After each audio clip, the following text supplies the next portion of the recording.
नमस्कार friends, support India channel में आप सभी का हार्दिक स्वागत है। दोस्तों, प्राइवेट कर्मचारियों के लिए बहुत बड़ी खुशखबरी आ रही है ईपीएफओ मासिक पेंशन बढ़ाने को लेकर। दोस्तों, कर्मचारी भविष्य निधि संगठन के तहत आने वाले प्राइवेट कर्मचारियों और पेंशनर्स के लिए एक बड़ी खबर है। पिछले काफी समय से कर्मचारी पेंशन योजना के तहत न्यूनतम मासिक पेंशन में बढ़ोतरी की मांग उठ रही है। इस मांग को लेकर समय समय पर कई तरह की खबरें और चर्चाएं सामने आती रही है। कई मीडिया रिपोर्टर्स में यह दावा किया गया है कि ईपीएफओ ने न्यूनतम मासिक पेंशन को 1000 से बढ़ाकर 2500 या 7500 तक करने का ऐलान किया है। यह खबर उन लाखों रिटायर्ड कर्मचारियों के लिए एक बड़ी खुशखबरी हो सकती है जो मौजूदा महंगाई में कम पेंशन राशि से जूझ रहे हैं। यह मुद्दा संसद में भी कई बार उठा, लेकिन जिस पर सरकार ने अपना रुख स्पष्ट किया। दोस्तों, यह योजना खासकर उन संगठित क्षेत्र के निजी कर्मचारियों के लिए है जिन्होंने कम से कम 10 साल तक नौकरी की हो और उनका पीएफ कटा हो।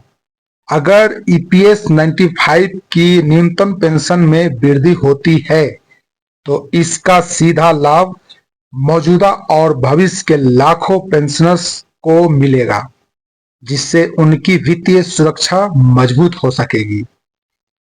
जी हां, कर्मचारी पेंशन योजना द्वारा संचालित एक सामाजिक सुरक्षा योजना है। इसे 1995 में शुरू किया गया था। इस योजना का मुख्य उद्देश्य संगठित क्षेत्र के कर्मचारियों को सेवानिवृत्ति के बाद एक निश्चित मासिक आय प्रदान करना है। इस योजना में कर्मचारियों को सीधे कोई योगदान नहीं करना होता है। कर्मचारी के मूल वेतन और महंगाई भत्ते का 12% हिस्सा कर्मचारी भविष्य निधि में जमा होता है।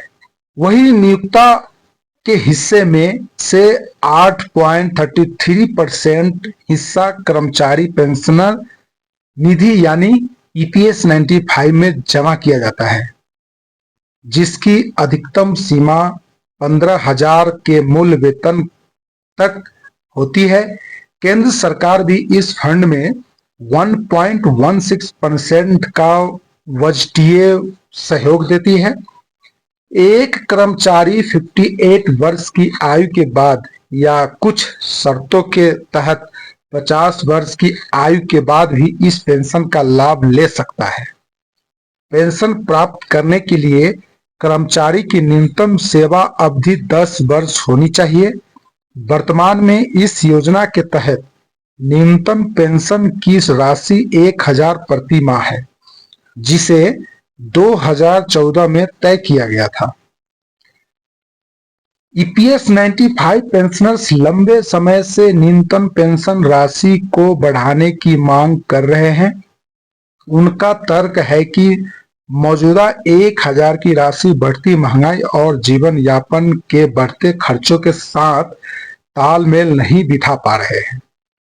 पेंशनर्स एसोसिएशन और विभिन्न ट्रेड यूनियनों ने सरकार से लगातार इस राशि को बढ़ाकर कम से कम 7,500 प्रति महीना करने की मांग की है।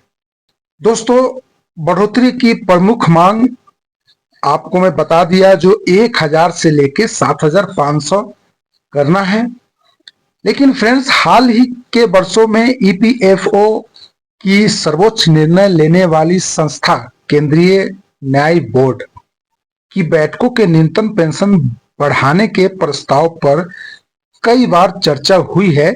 खबरों के अनुसार सीवीटी ने 1000 की राशि को बढ़ाकर 2500 तक करने पर विचार किया था।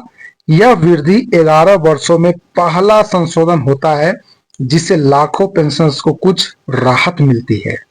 संसदीय समिति ने भी न्यूनतम पेंशन को 1000 से बढ़ाने की सिफारिश की है, लेकिन सरकार ने अभी तक इस पर कोई अंतिम निर्णय नहीं लिया है। सरकार का कहना है कि किसी भी वृद्धि का निर्णय ईपीएस फंड की वित्तीय सेहत और भविष्य की देनदारियों को ध्यान में रखकर लिया जाएगा।